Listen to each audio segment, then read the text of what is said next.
and welcome to the Casual Cinecast, powered by Cinelinx. My name is Chris, and with me, as always, looking dapper in his tuxedo for our award show, is Mike. How are you doing today? Wonderful, Chris. Thank you for asking, and thank you for commenting on my tuxedo. I didn't even realize you could see it because I don't have my webcam on, but I did get dressed up to sit here and talk to you. Yeah, you look very nice, I must say.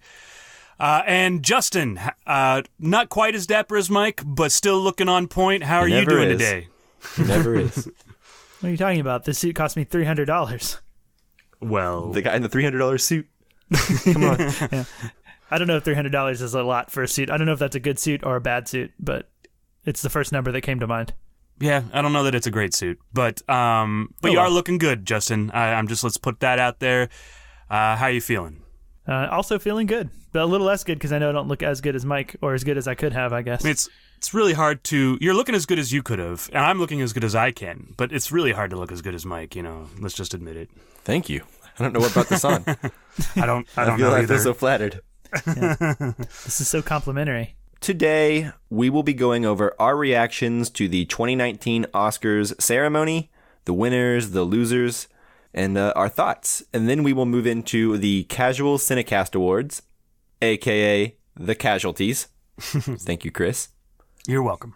Where we'll each choose a winner from 10 categories that we've made up, including things like most surprisingly good film, things we want to see a sequel to, and more.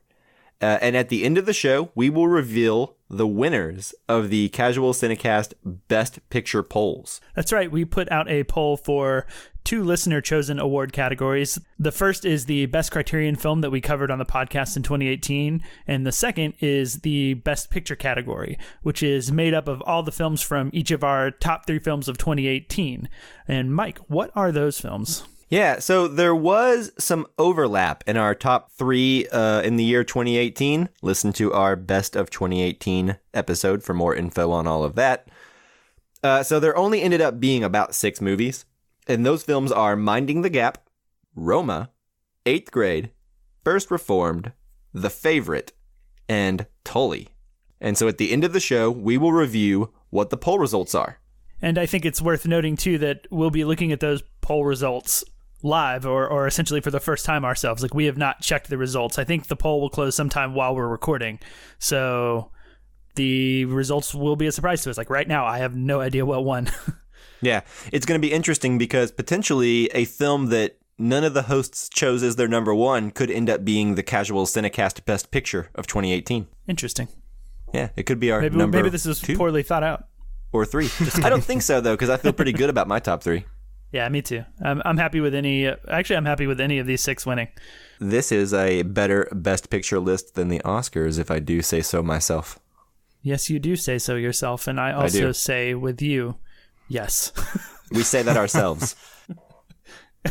Yes. Yeah, and don't forget that each month we review a film from the Criterion Collection, which is voted on by you, the listeners. So go check out this week's episode that we just released on The Princess Bride, and then go to our Twitter and vote in the poll to choose our next Criterion film. The choices are based on the theme silent films, and the choices are Pandora's Box, Safety Last, and I Was Born But. All good choices, all ones that I'm excited to review, so make sure you go check that out and vote for your favorite. Right, and as Chris said, you can go to our Twitter to vote on that. We also have Facebook and Instagram social media pages, and you can find those at Casual Cinecast.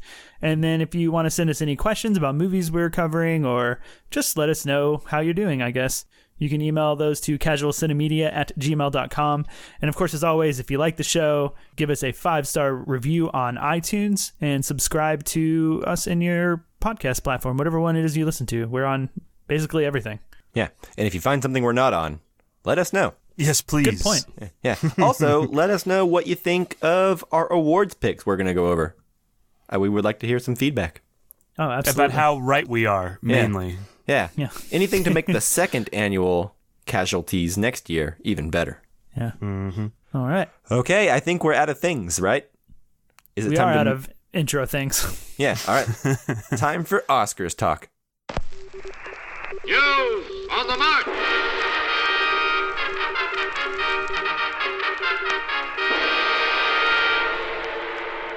Okay, so before we get into the awards and like the, disappointments and surprises and all of that other stuff, I think the first thing that's obvious when you're watching the Oscars this year is that there was no host. So I just wanted to see how you guys felt about that. Did you like the no host? So I didn't watch the entire Oscar ceremony. I was at work during most of the broadcast. I was able to watch a live stream from Reddit. And then when I got home, I was able to catch like the last hour. But from what I saw, it seemed like the show had a really nice flow to it. There was no time wasted, no like cringy bits that aren't funny, but are like funny for an award show type funny, I don't know. I thought that was one of the things about that they got right this year, which is just screw the host. We don't need it. It's faster and cleaner. But I don't know. I may be in the minority there. What do you think? I think I'm right there with you. I think I would have liked something better than Queen opening up the show, like a host doing some sort of that was retrospective. Like kind of, I think Tina Fey, Amy Poehler, and Maya Rudolph kind of did a little bit of a monologue at the top, and I really enjoyed that. But if it could have been like a little bit more there, I would have appreciated that, and maybe a little bit more on the end, like recapping everything. That would have been good. But you're right. I feel like the Oscars kind of just flew by. Like there wasn't that moment in the middle where they do something weird, like go see the normal people, and right. So it actually nothing that dragged down the show, in the middle. Right. There was never that moment where you were watching it and you were like, "Why am I doing this to myself again?" Right? Yeah. Like, what is this all about? It all felt kind of to the point. I agree that the Queen thing, though, is a little unnecessary and somewhat painful. Yeah, I mean, personally, I would much rather have a monologue bit or more monologue. Like you said, Chris, we got a little bit of a monologue from Tina Fey, Amy Poehler, and Maya Rudolph. But, instead of Queen performing, if they had a longer monologue, or if we just... I don't think we need a host, because I do like how the rest of the ceremony like played out of just somebody introducing the presenters, like a PA announcer. That worked really well for me. Yeah. And kept it flowing. But like the idea of having a comedian or a couple of comedians come up and do the monologue, because the monologue is always one of my favorite parts. Like, yes, it's like that monologue, like talk show, award show humor, but I mostly enjoy that. Like, granted, it's bad and it's hit or miss, but like there's usually enough things to make me laugh to keep me entertained through that. I'm with you guys to like not have that, keep going every now and then throughout the show. But I did miss that, and I think there's like a happy middle ground between absolutely no host and having an opening monologue, like a minimal host. Yeah. More like a introducer, like a bookend, like a warm up act. I don't even know that they need to come back.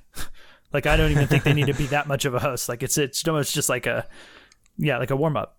It felt kind of weird though with Julia Roberts at the end. She announces the winner, and then she's like, "All right, it's over, guys."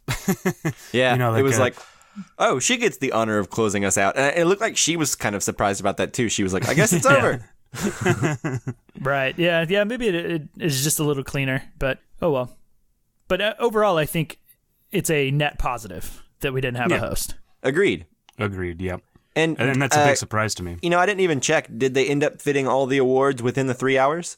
They did. All 24. It was Justin, it was your like theory... 3.5. It was like 3.5 hours. Oh, was it 3.5? Okay, good. Yeah. I was about to say your theory is looking pretty good now, but now it seems like maybe they were really trying to not include those awards because they went longer than they wanted to. Yeah. Whoops. Okay, so moving on from the host, I guess we'll start negative so that we can go positive and upwards from there. But what were you guys' biggest disappointments on the evening? That can be awards, that can be anything. Oh, where to begin? Yeah, how long is this podcast? As long as you want it to be, man. We'll make it 24 hours if we need to. All right, well, buckle up. Hold on. I'm editing this week. That's why I said that. Yeah. Let's keep it to like 24 seconds. I would say Best Picture was a big disappointment. I think most of the things that Green Book won were a bit of a disappointment in my opinion. Agreed. And I don't even dislike a Green Book like a lot of people do. I think it's certainly quaint and outdated, but I think more than anything, it's just so bland. Right. that's what insults me the most. So I'm disappointed in that for sure. Yeah, I think like it or hate it, it did not deserve to win any Oscars, even though it's ultimately not a bad film. You know? It's a serviceable movie if you're gonna show it to like an old white person, probably. Right.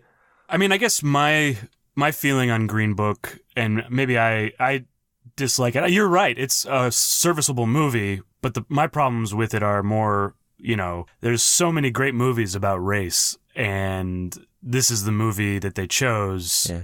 And it's nothing. It's not even the best movie in 2018 about race. Yeah, it's exactly. A feel-good movie about racism, and it's like, it's a tough one, and I dislike it, and I'm pretty upset that it won. Out of all the ones that could have won, that's the probably it's my like least Crash favorite. all over again. Yeah, right. Like, I think on that note, like, I liked Green Book better than I liked Black Klansman significantly, but not me. But I think they're about equal, to be honest. I think that on terms of, that maybe that's fair, but like, I think on terms of picking a film that said something important, there's no contest between which one should win. For like, sure. Black Klansman should win. Black Klansman should have won that Oscar for sure. If one of those two were going to win it. Yeah. If it came down to which film had the most powerful and important message. Yeah, which one resonated the more? Like, which one do you think about and affected you when you walked out of the theater? Yeah, definitely. Right. So the other thing that was really disappointing to me is the Best Actor category, or not the category, the clip that played for Rami Malek. Yeah, right. Because, they played the clip of him acting.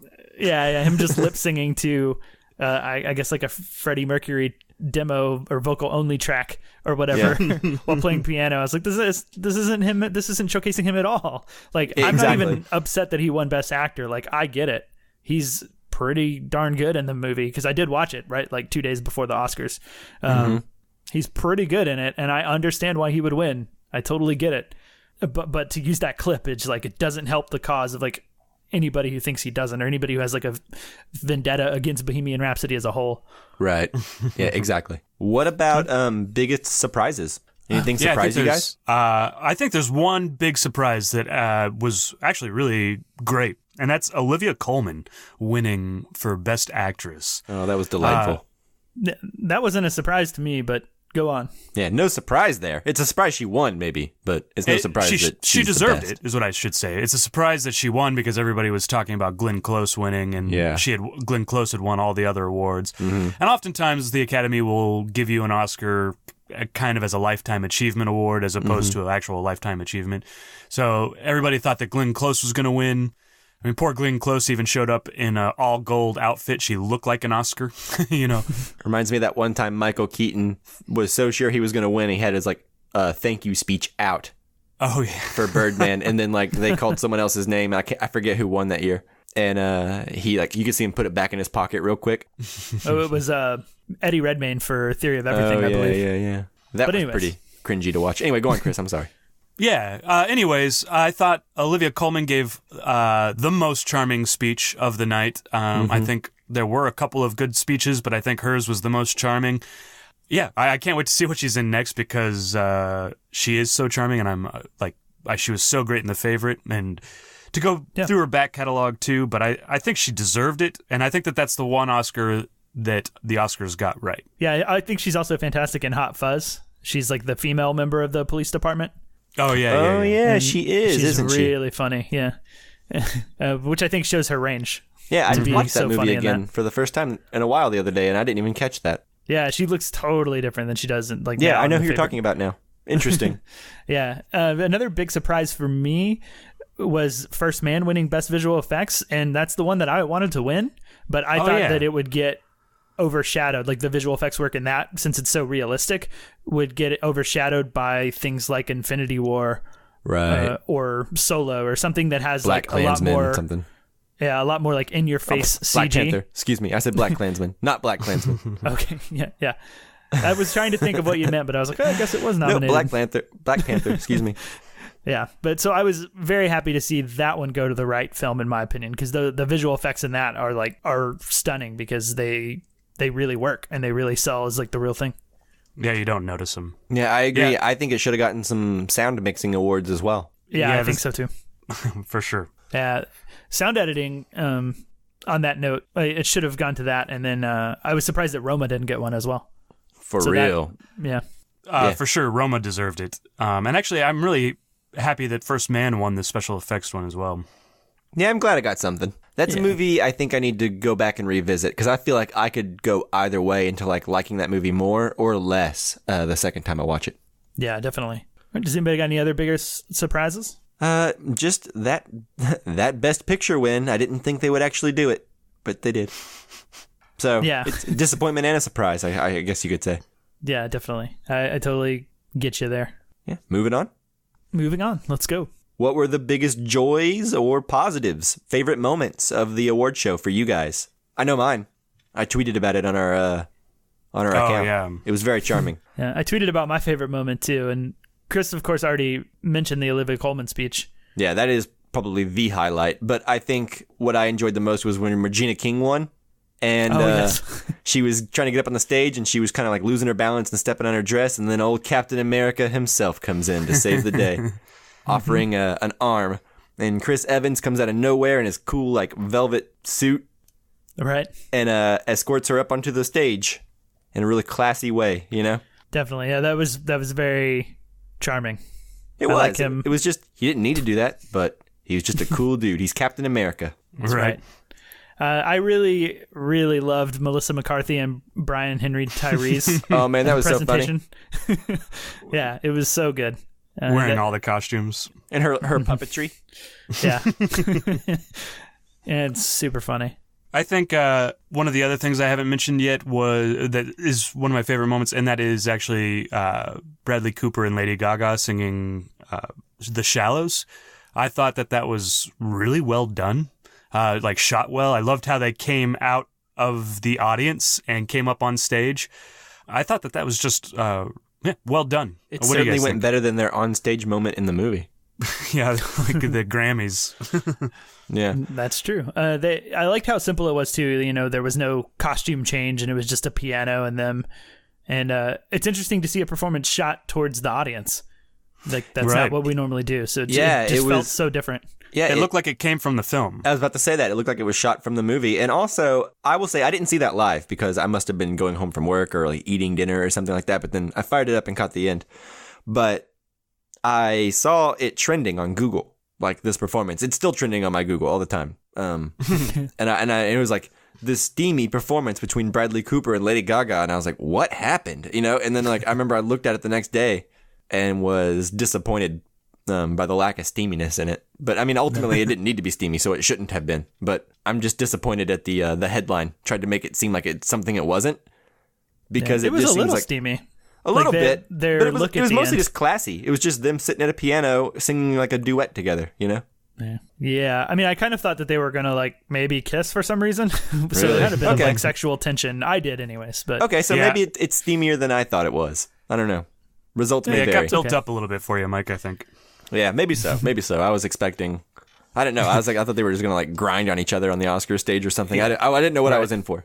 Yeah, it's not like Madonna and Christina Aguilera and Britney Spears on the MTV TV awards movie. They like all three kissed or whatever. Yeah, not like that. We're not there yet in the Oscars. They're not that desperate for ratings. No. One more thing that I wanted to mention that I just really, really enjoyed and like started off the whole night on a good note. And I also tweeted about this, but despite me not really liking the Queen performance that much or thinking it was necessary, there was one shot. Did you see the shot of Javier Bardem though? And he was just jamming so hard to Queen. Like everybody else was like clapping along in place and like kind of singing along, but Javier Bardem was just like headbanging like full body into it. Nice. Yeah, I saw that. And it made me so happy to see, someone just having that good of a time. He's probably drunk. He's probably just like, I'm not winning anything. I'm not nominated. No pressures on him, so he can just relax. Yeah, he's just having a good time. Actually, something else is pretty interesting. Out of the last, I think it's 6 years, 5 of them have been won. 5 of the best directors have been won by Mexican directors. I think that's really cool, and pretty neat. Yeah. I think seeing Cuarón get recognized for all the great things about Roma, other than, obviously he didn't win Best Picture, but he did get Best Foreign Film and obviously Best Cinematography and Best Director. Like, those all felt right to me when they happened. And it's good to see him get recognition. Could have used some sound love. Yeah, that's true. And Jalizia Aparicio, she should have... I mean, I guess she can't win Best Actress against Olivia Colman, but that did disappoint me. Yeah. I think that speaks to a couple of really good performances that we had, and like one of them has to lose. The Best Actress category was killing it this year. Yeah, absolutely. And I didn't even see two of the main, well, not main, but I didn't see like the Glenn Close movie. I didn't see The Wife, and I didn't ever get the chance to see Can You Ever Forgive Me. She looks great in it. Best, yeah, I know. They both look good. So I'm excited to watch both of them. Yeah. So any other joyful, positive moments before we move on to final thoughts? I enjoyed when Samuel L. Jackson told Spike Lee that his team won. Yeah, the next one. Yeah. Yeah, that was good. I also laughed really hard when Spike Lee got pumped that, was it Barbara Streisand said she's from Brooklyn? Mm-hmm. He just like stood up and was like, yeah, or whatever he did. Right. Yeah, Spike Lee looked like he was having a good time. Samuel L. Jackson announcing Spike Lee was pretty awesome too. That he won the Best Adapted Screenplay. Mm-hmm. Agreed. All right. So ready to move on to, any last general thoughts or, just basically final thoughts? The ceremony itself was pleasant enough. It was breezy, but ultimately, I think the night feels a little hollow at the end because coming from a guy who does not hate Green Book at all, it does not belong anywhere on the Best Picture list. And so ultimately, it all feels a little disappointing. Yeah, it's kind of like we were talking about. Movies are a subjective thing, right? So I don't expect them all to line up with my particular favorites, but I do expect them to be better than they were. Like pick better films. And yeah, this year they just weren't very good. And hopefully next year it'll align more with my taste, I guess. Yeah. Well, so I'll go off of that and kind of what you said, Mike, in that I think the important thing with the Oscars is like, yes, we may not agree with everything, and there may be films that we don't like that are going to win. It's probably going to happen, 50% of the time at least with the Oscars. Or more. And or more, yeah. I think that the important thing to come away with for me is that Oscars that you don't like don't necessarily make for a bad 2018 in movies. So I think the important thing is to like not let the Oscars solely 2018, because we had so many good films and we saw a lot of them recognized and a lot of people recognized for their good work in these films. And so there's a few bad moments, but overall to me, like I always just have fun watching the Oscars and seeing the people who do deserve it get recognized, and like just the general mood of the night. Like it always seems pleasant to me. And I think that like letting the Oscars put you in a super bad mood, even for the night or, let alone like the week or, about the whole year, I think it doesn't really make any sense to me. I think it's just like, just have fun where you're meant to have fun, I think. Yeah. Agreed. And I will also say that the lack of host, I can't stress enough. I think that really helps, to be honest. It was a very, very pleasant experience to watch it. And that's not always the case. Definitely. Like sometimes it's cringy bad. I'm thinking of the James Franco year. Right. But this wasn't. It was a joy to watch, and you know what? Even the mood seemed to be pretty good within the auditorium. So ultimately, it was still a joy to watch. But I'm ready for a younger generation of voters to start really taking the reins in the Academy, and I think the nominees this year do show that. Right? I mean, we had Black Klansman, Black Panther, Green Book, all movies dealing with similar subject matter, liked by different people, and some hated by different people, all in the running for the same award, which means enough people from each movie liked it enough for it to be voted that way, right? So yeah, it was at least interesting in that category. Like sometimes the Academy Awards aren't even that. Yeah, that's true. Like sometimes it's written on the wall what is going to win. Yeah, well, that's a good point that we haven't really talked about, and that I haven't really thought about, is that this year I was genuinely unsure in most categories of what was going to win, and previous years it has not been that. It felt more sportsman-like this year to even like guess on it, if that makes sense. Yeah. Should we actually cover, since we had the Oscar bet, just real quick, like what we actually came in at, the three of us? Yeah, let's do it. You got last. I know that. Yeah, coming in at dead last with a whopping 9. I'm pretty sure I accidentally filed the wrong ballot. That must be what happened. The right ballot. You forgot to fill in half of it. That's probably what happened. And I probably would have done better. There was 2 columns. Oh, damn it. Yeah. What I think is funny is that a big thing that swings these numbers is who gets like the shorts right, the doc, live action, and animated shorts. Mm-hmm. And Chris, you actually saw some of these and still. Oh man, actually, one of my biggest disappointments, to be honest, is Skin winning. That was the worst short, or one of the worst shorts. It was not very good. Nobody's seen it probably that's listening, but it was not good. But if you're listening, don't. Yeah, don't watch it. Right. And so Mike and I, we both got tied with 12 guesses right each. So we came in, I guess, kind of tied for 9th/10th place. So that means we're equal human beings. He's just as good as I am at everything. Yes. And we're both 3 better than Chris at being human beings. Yeah. And then I guess we should shout out to the winner was Matt Ward, who came in first with, obviously, because he's the winner, with 18 correct, which is pretty dang impressive. It is. Yeah, that's crazy. And second place was Sarah Hughes with 16. And we had a 3-way tie for third place between Buddy Cattell, John Hughes, and Forrest Delosier. And they all had 15 correct. Good job, so everyone. All respectable numbers. Yeah. Yeah, way more respectable than mine. But Nicely I done. feel a comeback coming up because I've predicted the winners of my for the Casualty Awards, and I have a good feeling about it. Yeah. Okay, good. And so Matt will be choosing a movie for us to review sometime in the future. Mm-hmm. We'll announce that when we know. Yeah. So get ready for that. All right. So are we ready to close off the Oscars and move into the Casual Cinecast Awards? Otherwise known as the show, Casualties. Yes. Thank you for reminding me. You're welcome. And yes, I'm ready. I am ready as well.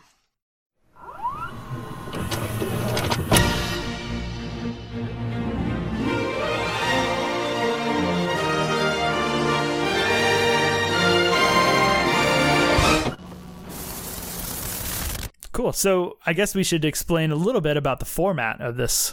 Yeah. So for the first 10 categories, we're each going to be naming our winner. So we're basically handing out like our own personal Casual Cinecast Awards. And we'll each have a choice. And then for our final 2 awards, which we talked about earlier, the Best Criterion Film and the Best Picture, those are audience voted awards. So we've essentially already made our nominees for that in the past, and we'll be, seeing the results live like we talked about earlier. And there will be a definite single film winner for those. Yeah. And whatever the audience users vote on will be the official Best Picture of the Casual Cinecast until 2020. Yeah. I'm excited. I'm pretty sure those results are capped now, like the polls closed. But I don't know. I haven't looked. So I'm very, very curious. So let's get going so we can get there. Let's do it. All right. So first category is the best film you watched for the first time this year. And so this is not limited to 2018 films. This is like any film or any TV show really that you watch for the first time this year, just something that is the best thing that you watched. So nice and loose. I like it. Yeah. So Chris, you want to go first? Yes, I will. Envelope, please. Thank you. All right. So you're welcome. Yeah, I appreciate that, Mike. My winner is Tokyo Story. Okay. Tokyo Story was, nice. I think the best film I watched last year. I still think about it, like in dealing with my family and talking to relatives and stuff like that. It is a movie that will stick with me for a long while, I believe, and has motivated me to try to watch more Ozu and stuff like that. So, that's my favorite. Yeah, and that was actually one of our Casually Criterion episodes for 2018, right. So go back and listen to it if you're curious. Yeah. Definitely. Solid choice. Yeah. How about you, Justin? What is yours? So mine is another Criterion film, but it's not one that we covered on the podcast. It is Robert Altman's The Player, which stars Tim Robbins, and it's the story of a Hollywood producer who turns down a writer, and the writer starts to kind of stalk him and send him some photos, and a lot of things happen in there. I really don't want to spoil anything, but it's a sort of half meta, half like behind the scenes Hollywood look that's really, really interesting and a whole lot of fun. And it has one of the best opening shots of all time. It's like an 8-minute opening shot, and it is amazing.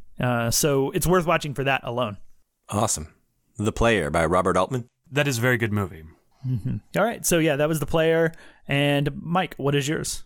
Okay, so the best film I watched for the first time in 2018, I'm going with a 1977 film by William Friedkin called Sorcerer. Oh. And this is basically a remake of a Criterion film called Wages of Fear. Yeah, I've seen Wages of Fear. I remember us talking about Sorcerer, and it sounded really good. Yeah, Sorcerer is a lot grittier. It's definitely like Wages of Fear in the 1970s. I think it has a stronger climax of the movie, and that's all I'm going to say. But it's one remake that I think justifies its existence, and I dig it. It's maybe not the best movie I watched all year for the first time. I think that might be reserved for like my number one movie of the year, but I think this is the movie I'm most grateful that I took a chance on one night. Yeah, that makes sense. Yeah, it's just one of these things, like I didn't plan on it. I just found it one night, and I was like, oh yeah, I've always heard of this. And sure enough, it was a blast. So, cool. Sorcerer, watch it. Will do.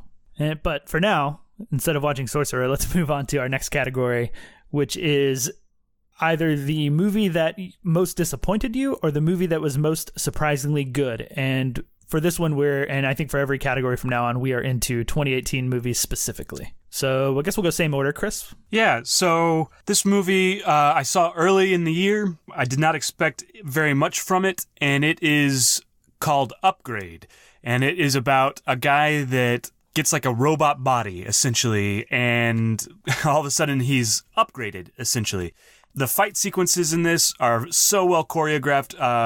The story is not super great, but it's worth it strictly for the fight choreography and the way that the fight choreography is shot. And it's done in a really clever way because his body will be doing one thing, but his head, and he'll be talking and he'll be like looking a different way. It's very well done. And the acting job is top notch because he's just doing like two things at once and two very difficult things at that. So yeah, Upgrade is my most surprisingly good movie of 2018. What about you, Justin? So mine is a film that I did not want to see at all. I saw the trailer for it and I thought, no interest. The only reason that I did go see it was because it got good word of mouth and we decided to cover it on the podcast. And I think we're going to the same place. Are we? I think so. All right. And that is Spider-Man Into the Spider-Verse? Yep. Yeah. It has to be like the most surprisingly good movie. Because it looks so bad. It did. It did. Or at least like uninteresting. Yeah. Yeah. Based on the trailer. And, you know, it just won at the Oscars Best Animated Film. And I'm so jazzed about that. Yeah, we should have mentioned that in the Oscar section, but I'm so happy about that. Yeah, it totally deserved it above anything and above a lot of animated films I've seen in the last like several years. So I would have never expected to feel that way. Even going into the theater after the good word of mouth, I was like, I was still skeptical, you know?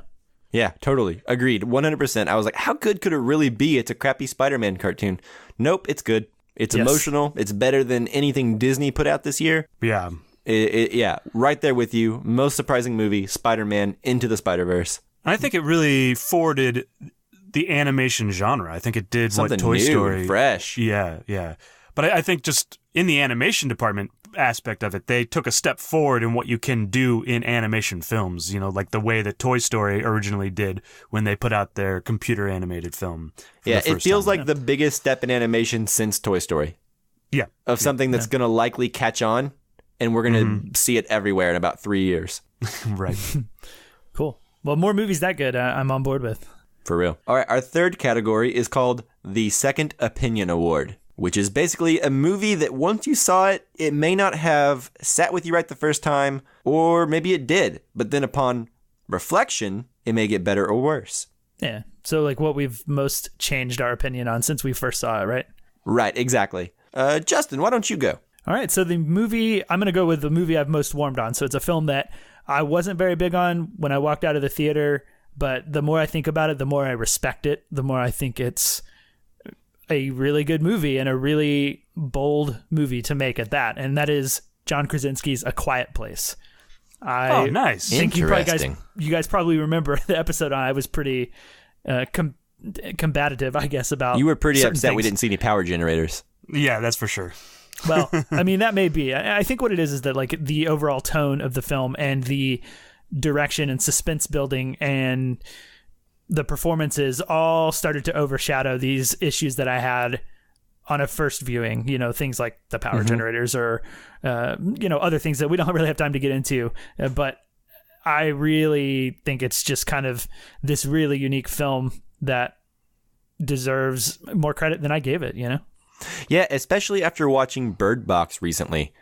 Oh, right. I'm like, oh, God, A Quiet Place was so much better than it could have been. Obviously, yeah, that's fair. I did not watch Bird Box, but yeah, don't. Unless you want to to. appreciate Quiet Place more, don't watch Bird Box. Well, Justin, you are in luck because John Krasinski is actually going to direct the second Quiet Place. So Imagine hopefully that. You're in for more, or you want to be in for more. Yeah, I wonder, do we know if it's going to be a prequel or a sequel? I think it's supposed to be about different people. Well, they just announced, and what I read was that it's going to be about the same people. And God damn it. like them dealing. So that might be not so great, but yeah. We'll see what happens. Cool. All right, so next up, I guess we'll go Mike. What is your choice? Yeah, so I think upon reflection, the movie that changed the most for me, it turned around really quickly, but the disappointment I felt versus how I turned around on it within a quick amount of time, I'm putting on the list for that reason. And that is Halloween 2018.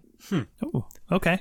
When I first walked out of the theater, I was very upset. There's a certain twist that happens 3/4 of the way through the movie that completely ruined it for me until I really started thinking about it. And then it made it actually kind of a cool twist because they don't spell it out for you. And they make you kind of like fill in the gaps and read between the lines to kind of figure out what really happens in that movie. And I'm trying to be vague, but I think anyone who's seen it knows what I'm talking about. But initially, when the twist started happening, I did not give the movie the benefit of the doubt. I thought the movie had not earned this twist.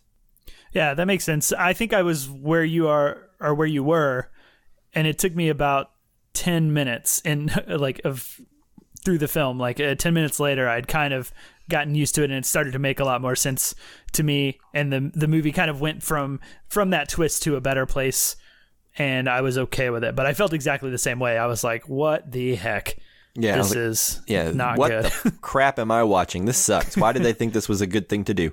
But but then you're like, oh, I get it. No, so you know what? It maybe wasn't even till the end of the movie, but I remember we talked about it a lot in the actual review of Halloween. So if you guys are at all interested in what I'm talking about, go back and listen to that episode. It's good. Yes. So anyway, that's probably my upon second opinion award. I think Halloween 2018 is maybe a smarter slasher movie than almost any other slasher movie I can think of, except until maybe the first Scream. So I don't know. At least the most well-made, for sure. Maybe not smart. Maybe that's not the right word. Yeah, Scream is smart in a very meta way. Right. That's my pick. What about you, Chris? All right, so for my pick, this is probably the episode that we had the biggest difference of opinion on. And this is a film that I kind of cooled on as I went through the rest of the year and watched movies that dealt with the same issues in more subtle ways, in ways that surprise you. The movie I'm talking about is Solo. Kind of just is Solo. The Star Wars stories. John Woo's Hard Boiled, obviously. Yeah, Hard Boiled. That was 2017. Just kidding. That was I know. I just wanted to make the joke. Anyways, it's Black Klansman. I think Black Klansman kind of hits you over the head with a sledgehammer, and you walk out of that theater fired up and raring to go, which is probably its intention. But I think the what precedes the last 5 minutes of that film isn't as good as a film like Blind Spotting. Or Agreed. Maybe even Sorry to Bother You. Although Sorry to Bother You is kind of a whole nother animal. But I think that there's not a lot of subtlety to Black Klansman that you get in a movie like Blind Spotting. Anyway, so when we first reviewed it, I was like way high up on it, and I've just kind of cooled on it. I still think it's a good movie, and I probably still like it better than Justin does, but I've just cooled on it since it's come out. You're about where I am on it. Yeah, it's probably about where we're almost, I think inevitably a lot of people like that movie. Like, you have to really not like that movie to like it more than I did, so. Yeah, so that is my pick. What is the next one, Mike? All right, so the next category, for our fourth category, we have the Search for More Money Award, which is, of course, a reference to Spaceballs, and what it means is the movie we most want to see a sequel to. Should be a good one. Yeah. So, Chris, what movie do you most want to see a sequel to? Right. So, I most want to see a sequel to, and I kind of base this on who do I want to spend more time with in these films? And that's kind of my choice. Like, the film's already wrapped up and the story's wrapped up, but I want to spend more time with these characters. And so I picked 8th grade. I would like to go back and visit Elsie Fisher in 9th grade, perhaps, and just see how she goes and how she is. Like, man, like, how's she doing? Interesting. Just check back in with her and see how she's doing, and spend more time with her, because I loved 8th grade. I so great, and I loved spending time in that world, and I would love to spend more time in a sequel. So, Bo Burnham, if you're listening, get that done. Yeah, I was in the same place as you. That was actually my first choice when I first started making this list. I have a different choice now, but that was initially the first thing I wrote down for all of the same reasons you just said. Yep. So, Justin, what is yours, since you've teased it already? Yeah, so I really started to think along the same lines as you, Chris, of what characters do I want to spend more time with or see how they further develop and where they go. And like I said before, that first led me to 8th grade, but then I started thinking a little bit more seriously about it, and I was like, you know what? I really loved the characters and the stories in Minding the Gap, the documentary that was nominated for Best Documentary. It didn't win, unfortunately, but it's so good, and we basically spend a few years with each of these characters and see them grow, see them develop, see them change, see their philosophies on life, their thoughts on their past, and see them grow or sometimes digress as people. And I would love to catch up with those three guys in, 8 years or so, with another 8 years worth of footage to pull from and see how they've grown. A bit like, the 7-Up documentaries that catch up with these people every 7 years. Like, I would love to see more of that. So that would be the film I most want a sequel to, even though it's not really like a traditional sequel. Yeah, totally. That makes sense. So for mine, I went with pretty much just a straightforward sequel. I would totally love to see a sequel to 8th grade, though. If there was any money in that, in the search for more money, right. I'm sure that'd be a possibility. But I'm going with a sequel that has actually already been greenlit, because pretty much everything gets a sequel now. Yeah, and that is getting kind of good. Yeah, exactly. And that or is even successful. Mission Impossibles 7 and 8, directed by Chris McQuarrie. Ooh. Yeah, so he's directed the last 2 Mission Impossibles. The last one, I think, is arguably the best Mission Impossible. And so they're filming them back to back, so that kind of allows for the scope of the Mission Impossible next story to be even grander than it's ever been before. And who knows what kind of crazy stunts they'll do next. Yeah, I don't really care about the story. I just, I want to see Tom Cruise put himself through hell to entertain me. Right. Yeah, and I know that that's what's going to happen. So, like, that ticket is already sold to me. Exactly. You don't even have to give me a trailer or market it at all, as far as I'm concerned. Yeah, I want to see it more than any Marvel movie, any Star Wars. Well, that's not true. I definitely am looking forward to Episode 9. But you know what I mean. It's I'm looking forward to it more than, like, I would say 99% of all franchises out there. Correct. Yeah. All right. All right, so Chris, what is our next category, sir? Right, so this next category is the movie that you most regret not seeing in 2018. I have a couple. Yeah. Yeah, me too. Mike, name one of those couple. So I think the movie that I was most trying to see before the Oscars was Can You Ever Forgive Me? Mm-hmm. Yep. I like Melissa McCarthy a lot when she's in the right movie. I think some of her comedy as of late has failed me. but I kept hearing nothing but great things about this movie, and it looked good. So the first chance I get to see it, I'm going to, and I am disappointed that I just could not fit it in before the end of the year. Me too, but just to make you feel worse, I'm more disappointed in you than I am myself for not seeing it. Thank you. It makes sense.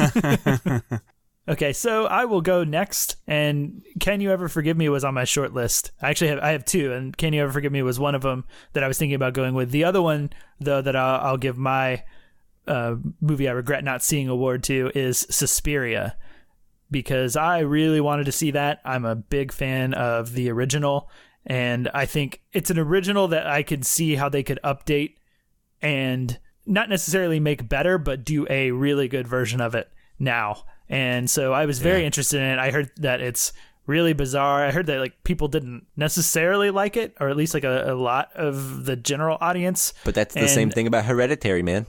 So exactly. That doesn't with necessarily, horror films, that doesn't necessarily mean anything to me.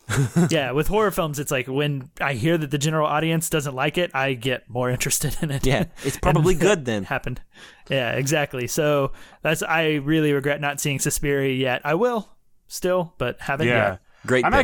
I got to see it, and I'm not quite sure how I feel about it right now, but like I'm excited for both of you guys to see it, and so we can talk about it for sure. Yeah, I think that you probably like horror movies the least out of anyone on this podcast, so that's actually interesting. It's interesting that you made I it saw and we it. didn't. Right. So my pick is a film. I kind of cheated on this one. I'm just going to admit it up front. It's not my fault that I didn't watch this. It is a film that I put on the top 2018 movies that I wanted to see at the beginning of the year. And then I put it on the top 2018 films I wanted to see for the summer. And then I put it on the top 2018 films that I wanted to see in the fall. And it still has not been released. And it is Under the Silver Lake, which has a May release date for 2019 now. However, I regret that they did not allow me to see it. So I'm upset about that. I'm so excited for it, and I've been talking about it forever. So please just release it so I can stop talking about it, and we'll be good. Yeah. Way to not take any negatives onto yourself and put it all on the, I guess, distribution company. Yeah. I mean, I don't see any other way to do it. Smart. Not his fault. Yeah, not my fault, guys. Cool. All right. So for our next category, it is our favorite performance of 2018. Singular. Justin, yeah. What is your pick, Justin? So my favorite performance of 2018 is probably really obvious if you listen to the show, if you listen to our best of, or our episode on 8th grade, because my best performance of the year is Elsie Gabe. Fisher. Oh. Hold on that. Hold that thought. Okay. For later. Elsie Fisher, I think, is fantastic. She really encompasses this character that is really, really awkward, but trying to not be awkward, which I think is really different than just playing an awkward character. Totally. And totally more complex and totally more layered. And her performance just blew me away. I was really excited about the film, but I never expected to fall in love with a main character the way that I did with like her character in the movie, and just be so moved and constantly be thinking about her. Like I wonder what Kayla's up to in 9th grade sometimes, which goes back to us talking about wanting a sequel to it, of course. And I just love her in it. She's fantastic. And it's a travesty she didn't get an actor or actress nomination at the Oscars. I don't know that she would have won, but she should have been nominated. So that's my favorite. Totally. Agreed. Everything you just said, spot on. Yes. Does that mean that that's your favorite performance as well? No. Or do you have another? No, but we're definitely going to talk about Elsie Fisher again. Don't worry. Okay. Great. So what is your favorite performance then, Mike? Yeah, so I had a really hard time with this. I boiled it down to 3, which were consisting of both actors and actresses. I went ahead and got rid of Christian Bale and Olivia Colman, both of which pained me to do because I love both of those performances, Christian Bale in Vice and Olivia Colman in The Favorite. But I think the performance, when I think back at 2018, the performance that leaves me the most exhausted, just to think about, and the most impressed, and just like how I would not want to stay in a state of mind like this for months on end while shooting. And that is Toni Collette in Hereditary. Oh, yeah. I think... Agreed. What she's doing in that movie stresses me out to think about. She screams in just like guttural rage multiple times in that movie without looking or sounding stupid, which I don't know. It's sometimes not easy to do, right? When someone tries to act mad and scream at another person, like, yeah, it just seems so real and raw and genuine, and like the emotion is there, and not for a moment are you thinking like, oh, I'm watching a woman act, you know? Mm-hmm. It just feels like a person that you're seeing, warts and all. And I don't know. It's not a movie that I think gets remembered a lot at the end of the year because it's a horror movie. But that performance, I cannot remember a performance this year when I walked out of the theater that I was just more exhausted from watching. Yeah, I can only imagine how she felt like at the end of every day. Exactly. You know, you imagine that she went home every day like hurting, probably with a headache, voice tired. Yep. You know, I can't imagine. Yeah, agreed. So, Chris, what is your favorite performance of 2018? My favorite performance, the film would not have worked at all without. Although I guess you could argue that with 8th Grade or even Hereditary. But I think this film was specifically engineered for this actor, and I had fun watching him the whole way through. And it's Nicolas Cage in Mandy. I think the performance in there, like without him, that movie would not have worked at all. Like the over-the-topness, and I had so much fun watching Nicolas Cage perform and do these crazy things that, I think it's my best performance of 2018. Interesting. Because I think that movie would have failed without Nicolas Cage. So, if I remember correctly, though, I don't think any of us were extremely hot on that movie. No, I don't know that I'm extremely hot on it. Not a requirement for best performance. Now, yeah. And I completely agree with both of you guys' picks. And maybe this is a pick that I chose, because I knew what you guys were going to pick or along the lines, and so I picked this one. But I really think that he gives, the most Nicolas Cagey performance that he, has ever been given. Yeah, so makes sense. I get the logic. It's worth noting how much he does carry in that film and how much of the film he carries. Like it's a task to do that. So I know what you mean, and I can understand your choice. So that is my choice.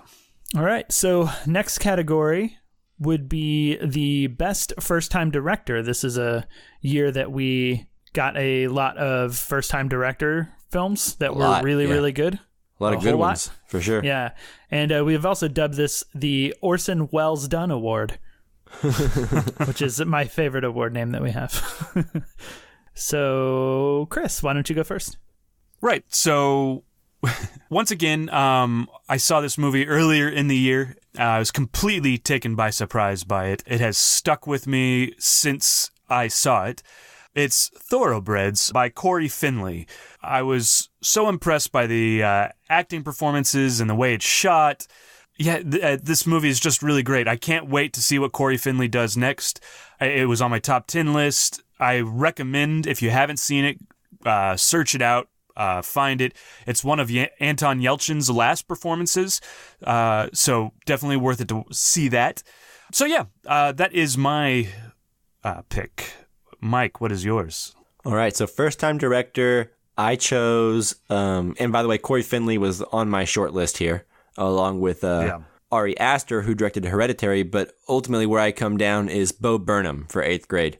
I think that's my choice too. Yeah, I think his comedic sensibilities line up a lot with mine. It's a very dry sense of humor, but also, not like Wes Anderson dry. It's somewhere in between. I really appreciate it. It's not vulgar. It's not cynical at all. It's very genuine. And for someone who was socially awkward when they were a kid and is still sometimes socially awkward now, it's a movie that resonates with me more than I'm comfortable admitting. And I am grateful that it exists and cannot wait to see what thoughtful thing Bo Burnham does next. Yeah. So like I said, that was my choice too. I agree with everything you said. The only other thing I want to talk about is just the balance that he does in this film, or like the balancing he does of the different elements of this film, of having a film where you can have such a anxiety ridden moment or moments and understand the anxiety that a character is going through, and also have some like really funny musical cues that come in and have really funny moments followed by really sweet moments. And it seems like he knows exactly when to bring in a sweet moment to keep us from getting too, hunkered down and depressed by the anxiety and the social anxiety that Kayla's feeling in the film. Like, he has these moments that lift us back up, or, when we're laughing, we move into a moment that gets us emotional and might make us cry, and then emotion that's, anxiety ridden, and just like the balance and flow of that film is so perfect and like spot on. So I think that's worth noting. Yeah. I agree with everything you said. It made my short list as well, but Bo Burnham, I can't wait to see what he does next. All right. So next category is the Breakout Talent Award, which this can go to, I guess, anybody. We already did first time director, but if you want to give it to the director, I guess you can, but it could be an actor, it could be a writer, DP, whatever. So Mike, what is your choice for breakout talent? Yeah, so to keep it on the 8th grade conversation, I told you we would be talking about Elsie Fisher again, and here it is. Yep. I think she is the breakout talent. I don't know if it's the best performance, but it is certainly a force to be reckoned with. Like you said, she plays awkward in the most realistic way.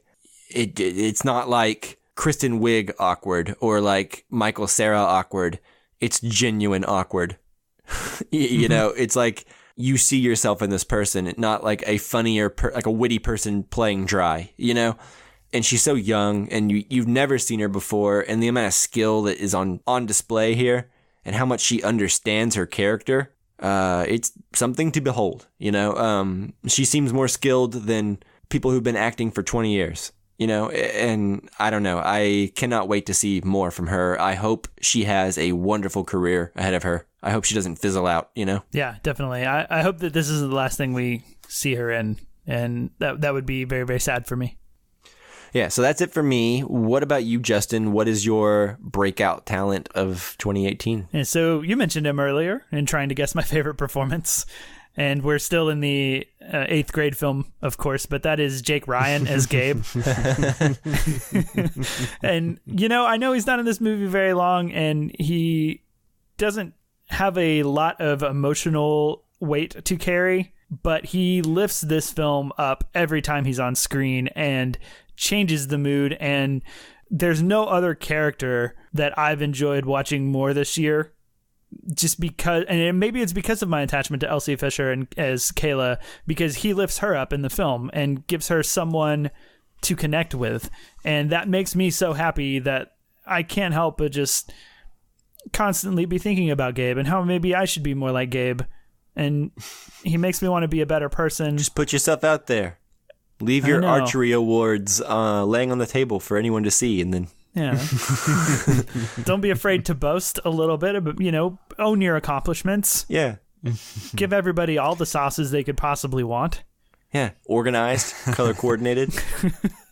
Yeah. But it's a bit of a small role, but like I'm very serious in how much that I think he is like perfect in that role. Yeah. And deserves breakout talent, in my opinion. Totally. A lot of 8th grade love going on this episode. It is. And that's not necessarily intentional, I don't think. No, I ain't mad. Yeah. Yeah, absolutely. So, all right, Chris, what is your choice for breakout talent? So my choice is a character that basically played a cipher. And I guess I've seen him in other things, like a TV show. Mm-hmm. And the reason I considered him a breakout is because based on the things I had seen in him before, I did not expect to get such a great performance out of him in this film. He's very enigmatic in the film. You can't really read him, and he walks that fine line of guessing as to what he's doing, and that is Stephen Yeun from Burning.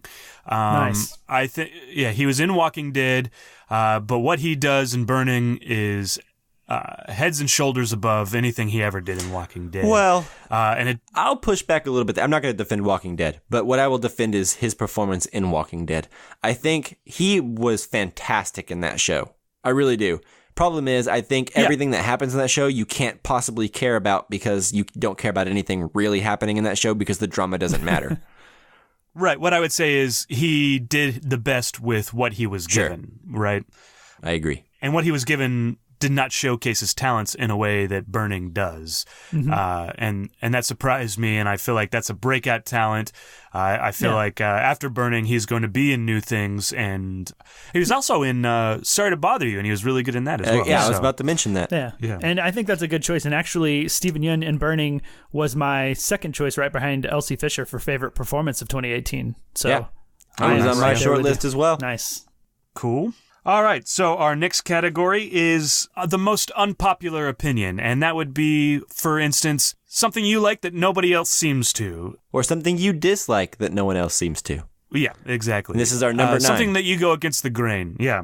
So, Mike, what is your most unpopular opinion? Okay, so this may not be an unpopular opinion with you guys, but based on Rotten Tomatoes and what I've seen around the internet and word of mouth, I'm going to go ahead and say that my unpopular opinion, otherwise what we've called the Change My Mind Award, is, guys, Searching, starring John Cho, is not a good film. Oh. It's okay at best, but the third act is so bad that it undermines everything about the movie. And try as I might, time has only intensified my opinion to the point to where I can't do it. I can't do it. I can't like the movie. I'm sorry. I know a lot of people like it, but that is my unpopular opinion. Change my mind. Yeah.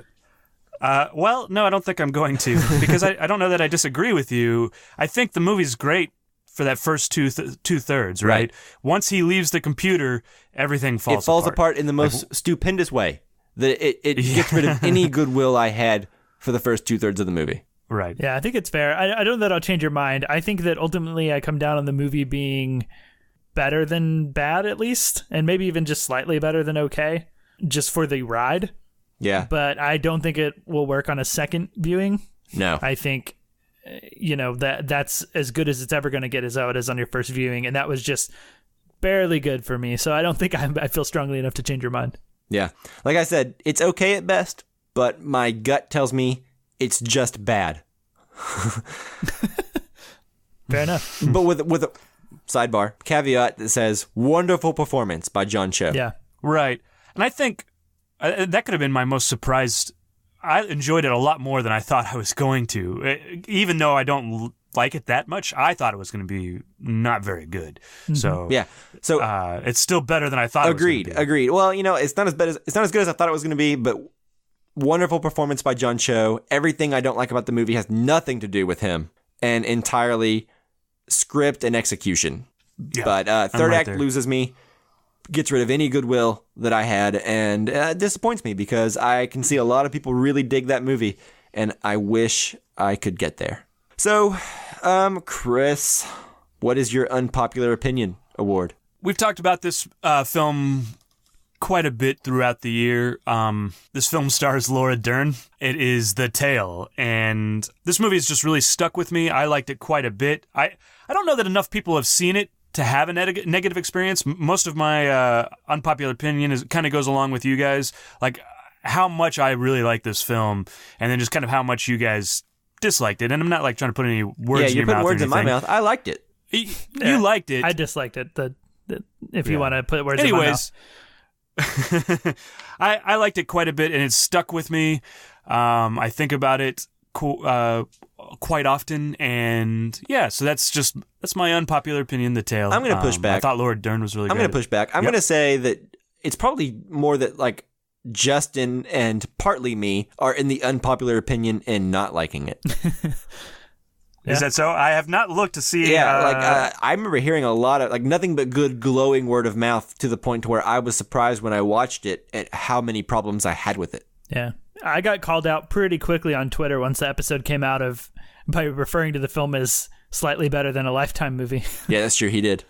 So people, I don't know, people seem to like it. All right, I'm looking up the Rotten Tomatoes right now, which perhaps was a thing I should have done before we started recording, but okay. It's like 97%, right? Like 99%? It's 99% fresh on Rotten Tomatoes. Yeah. Oh, wow. So anyway, I like the movie. Not an unpopular opinion. I think you're just trying to throw Justin under the bus. Yeah, well, I'm not trying to throw him under the bus. You tried to throw me under the bus too, but I fought back. I fought my way out from under that bus. You always fight back. Yeah, actually, so this is interesting. Anyways, so unpopular opinion on the podcast, perhaps? We'll go with that. I guess. Yeah. But again, not really, because I like the movie. So quit trying to do this to me.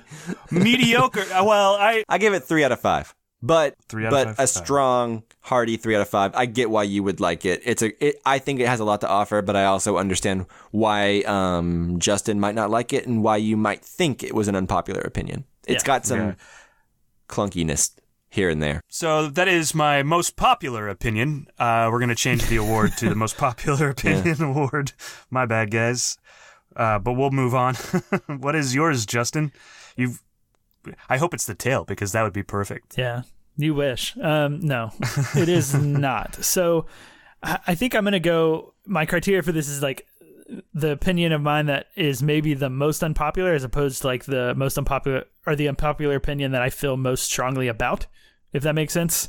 And so my unpopular opinion, the Change My Mind award, goes to the best popular movie category from the Oscars. I thought it was a fantastic addition to the Oscars. I think it should have been there, and I think it is absolutely 1,000% a shame that it was taken away due to a massive overreaction to it. Does this count? This isn't a movie. I thought it said this is a unpopular opinion award. I'll allow it, but I can give you a movie one if you'd like. Nah, I say tell us more. Justin, tell us more. Yeah, I mean, I think there's no harm or any negative things that can come of it other than people wanting to be grouchy about it and like wanting to make the Oscars what they think it should be, essentially. I think there's no reason to not look at what film was the most popular film or what were some of the most popular films and choose the best one. It allows us to give recognition to some people who work very hard on these popular movies because they're not easy to put together by any means. No movie is.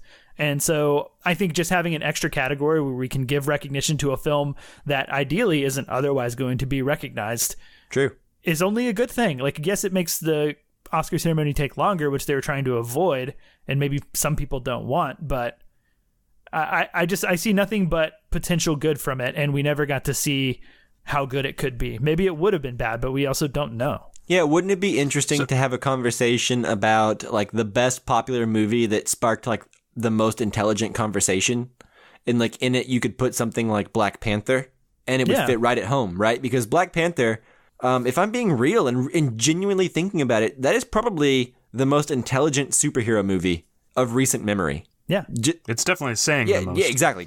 Because it is saying something at all. There's something to be said there, which is most Marvel movies, most superhero movies aren't saying much of anything. Exactly. So my thinking on the most popular category is I need to know more before I can sign off on it. I need to know what the criteria is and stuff. And then my next statement would be, we got the most popular film category this year. It was called the best picture category. No, because Green Book wasn't the most popular. If you like zoom out on the year, like I don't think half of the best picture nominees would have been even in the top 10 box office. Yeah, exactly. And well, Black Panther makes up for all that. Yeah, well, I mean, but we don't know necessarily how are they going to rank it? Is it based on box office? They never explained it's true that. They didn't, but I think it should be based on box office or budget or something like that. Yeah, I mean, that's kind of my caveat there. I want to know more about the category before I'm on board with it or I'm against it.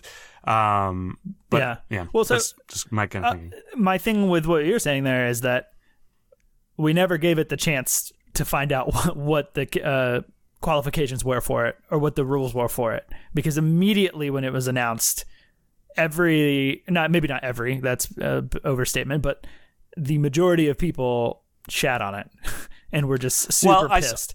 And it was very weird to me. And so like, it's almost like we never got the chance. So you want to know more about it, then, we should have had it so we could. Yeah. And my thinking is on that's also on the Oscars, the Academy, because they're like, hey guys, we're going to do an unpopular, not an unpopular opinion award. They're going to do a most popular picture nominee. But then they don't say anything about it. So everybody is guessing at what it is. And the guesses could be far worse than what it actually is going to be. So the Academy, and I think we learned that all throughout the year, every time they announced something, basically walked it back. So if they had have come to the table and said, all right, guys, we're going to do a best popular film category, and these are the requirements, and this is why we're doing it, and just kind of laid it all out there on the table, people would have still been upset because it's just, I think, naming something best popular film sounds... It's also the nature of 2018. Yeah. But anyways, I blame the Academy. Okay. That's on them. Well, fair enough. So, that's my change my mind award, so we can move on to the next category. Did we change your mind? No. But if anyone wants to try, let us know. Let me know. At me. All right, guys. Number 10. This is the final category before we move into the audience chosen winners for Best Picture and Best Criterion. And the number 10 is Best Moment, Scene, Sequence in all of movies or TV of 2018 that you saw. So, again, this is the best moment. It may not even be the best movie, may not even be the best performance, may not even be your favorite, may not even be a movie you like. But this is just the best moment that you can recall cinematically throughout the year. So, Chris, what do you got? All right, so mine actually comes from a TV show on Netflix, and it's The Haunting of Hill House, episode 6. It's the really long take. It takes so much skill and work, especially behind the scenes, to pull this off. Have either of you guys seen this long take? Nope. I have not. So the characters walk in and out from one place to another, like they're in a funeral home, and then they walk to their childhood home, and then back again, all in one take. It's really masterfully done because it flows, and then the best part of it is that it works for the show. It fits in there with the show, and it flows. It's not just a director or people trying to be fancy with their camera work, right? Everything works, and it elevates the tension and the stress that you're feeling. Just really masterfully done, and it's worth it to watch Haunting of Hill House just for that one shot. Or if you guys want to, just go to episode 6 and watch it, because it's great. Yeah, really great. I've heard really good things about that, and I've heard people kind of freaking out about it. So it's one I want to see. I just have to get back into that show because the first episode didn't hook me. But that's not really fair to judge it by the first episode. It's kind of a slow burn. But if you watch the second episode and you're still not hooked, or it's just not your thing, I do suggest you skip over to episode 6 and just watch that one, because that take is so great.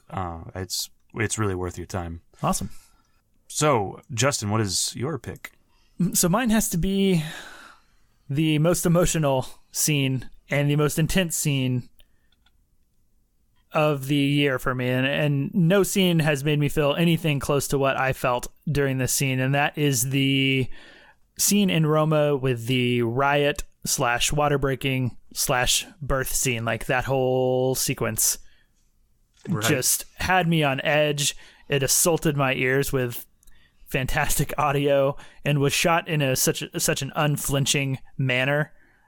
Particularly the birthing scene is all one shot, and everything that happens within that one shot with no cuts, and it doesn't let you really look away from it, and it moved me to tears both times that I watched it, and it's the one thing that I can't forget how I felt, and I can't forget that scene more than any other. Like, in a year full of fantastic scenes that could easily qualify for the best, like, this one is the one that I can't forget and can't stop thinking about.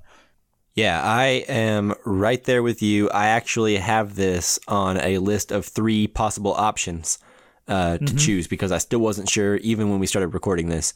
The furniture store scene is what I had it written down as. That makes sense. Yeah, starting from there all the way through some other stuff that happens in that movie is just brutal, and and I don't know. I don't want to talk about it too much in this because we're not really doing spoilers. But it's just, I totally agree with you. But my best moment or sequence of all of that, I'll go with something else just to make it more interesting. And sure, the other thing I had before this one was the levitation scene from First Reformed. Yes. With Ethan Hawke and Amanda Seyfried. There is a scene probably about halfway through or 2/3 of the way through the movie that completely breaks visual style to everything that had come before it in the movie. And when it happens, it's eerie and weird and romantic and off-putting all at once. And I don't know. I love it. Yeah. So I'm with you. It's a scene that sort of breaks the realism of the world, or breaks like the rules of the world as we know them up to that point in the film. Yeah. And it does it so confidently and so masterfully that I didn't really question it or think about it as that until later. And I'm like, oh yeah, that scene was totally out of left field in a way. I remember when it happened, like you're watching the movie and it's completely regular, right? And then two characters start to levitate.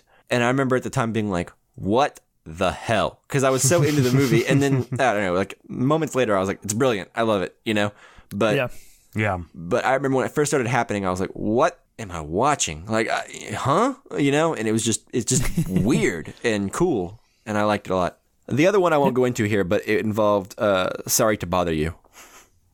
There's a lot of sequences in that movie. Yeah. I had, if I can honorable mention one too, I've been watching BoJack Horseman, and there's a scene in the 5th season which came out this year. Mm-hmm. I won't spoil it, but there's an argument that I've been waiting to happen for like 2 seasons between BoJack and Diane that happens.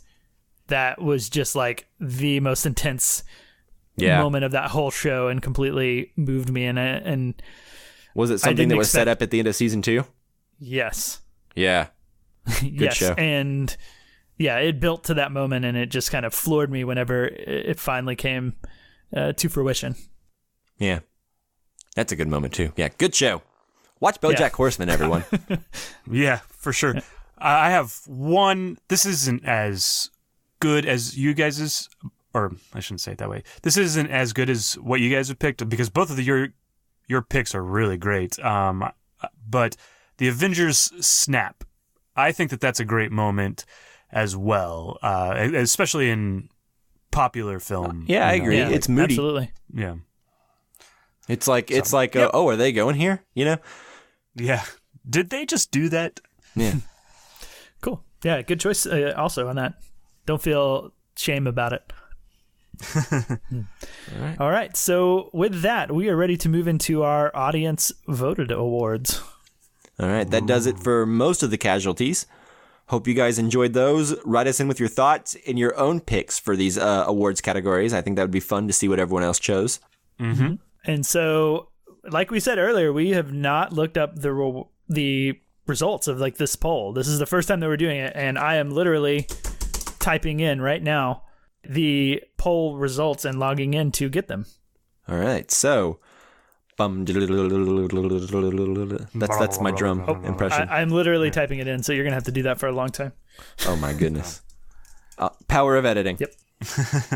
We're leaving it in. All right, Justin. So for our audience voted awards, what was the best Criterion film we covered on the podcast in 2018, as voted by our listeners? Well, so I'll start off with the nominees, which of course are anything that we covered on a Casually Criterion episode during 2018. And we'll go in chronological order here. So we started with Walkabout, then The Seventh Seal, This is Spinal Tap, The Silence of the Lambs, The Samurai Trilogy, Solo or the 120 Days of Sodom, The Naked Kiss, Shock Corridor, Sid and Nancy, Dead Ringers, Notorious, The Man Who Fell to Earth, The Blob, and Tokyo Story. Good year we had. Yeah, a lot of good films For sure. there. So now I'm about to pull up the results. And wait, real quick, before you read them, I want to know, what were you guys' picks? Because we all voted in this poll as well. Yes.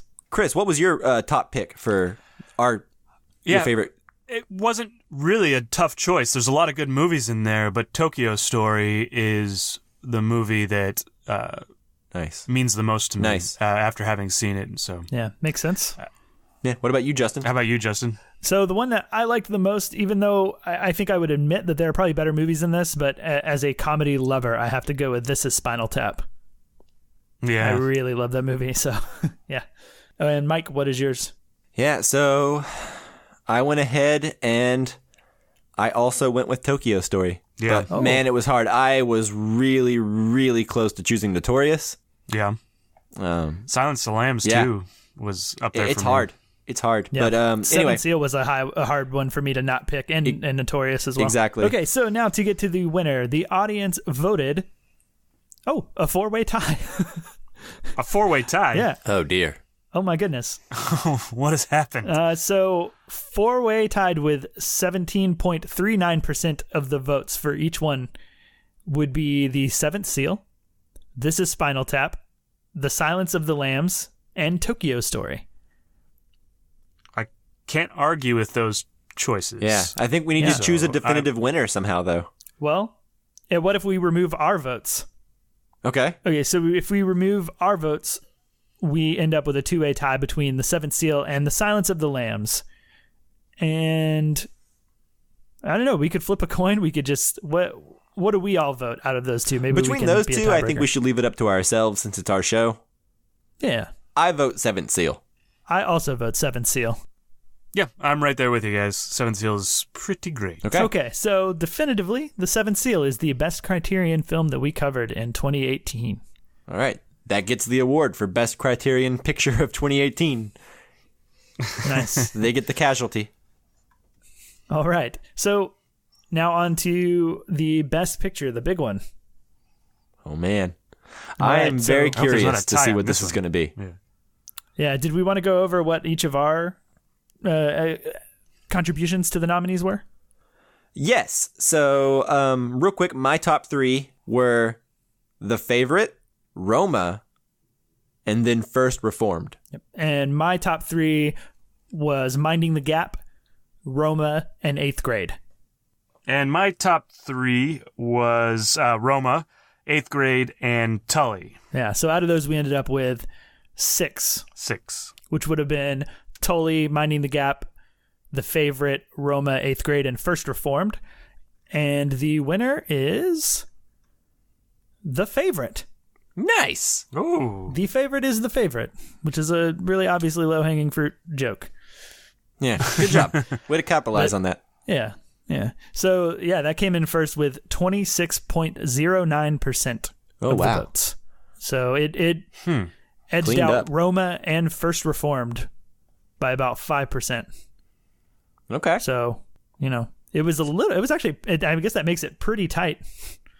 Really. Yeah, for sure. Really does. Okay. So that does it officially. The best picture for the Casual Cinecast Awards for 2018 is The Favorite. Yeah. And I think it's cool because actually every film got at least a vote. So I guess it's at least like kind of relatively representative, right? Yeah, widespread category. Everybody liked something. Yeah.